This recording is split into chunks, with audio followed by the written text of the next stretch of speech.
ভাবিছিলো আশ্ৰফ আৰু আমাৰ ৰফিক হোজাই তেহেঁতি আহিব একেলগে বহি খিচুৰি বনাই ভালকে খাম বুলি।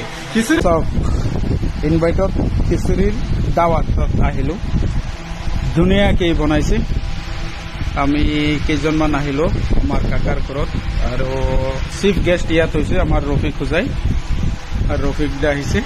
চিফ গেষ্ট থাকে চিফ গেষ্ট লাগে আজিকালি চবৰ কাৰণে চিফ গেষ্টত তেখেত আছে। আমাৰ নাজিৰ দা আছে উপস্থিত। ধুনীয়াকৈ বস্তুখিনি বনাইছে আৰু আমাৰ কাৰণে বহি অপেক্ষা কৰিছে। আমি অকলে আহিছোঁ, কাকাক একেলগে বহি আমি অলপ খাই আছোঁ। আমি বহুত দিনৰ পৰা ভাবিছিলো আশ্ৰফ আৰু আমাৰ ৰফিক হোজাই তেহেঁতি আহিব একেলগে বহি খিচুৰি বনাই ভালকে খাম বুলি। খিচুৰি কোনে ভাল পায় ইমান? খিচুৰি কোনে ইমান বেছি ভাল পায়? ৰফিক ৰফিক দা মানে বহুত খিচুৰিটো বহুত ভাল পায় আৰু বহুত তেওঁৰ প্ৰিয় খাদ্য বস্তু। তেওঁৰ কাৰণে আমি আহিছো আৰু তাৰ ভিতৰত আছে আশ্ৰফ আলীও আছে, তেওঁৰো অলপ চেহেতি আছে।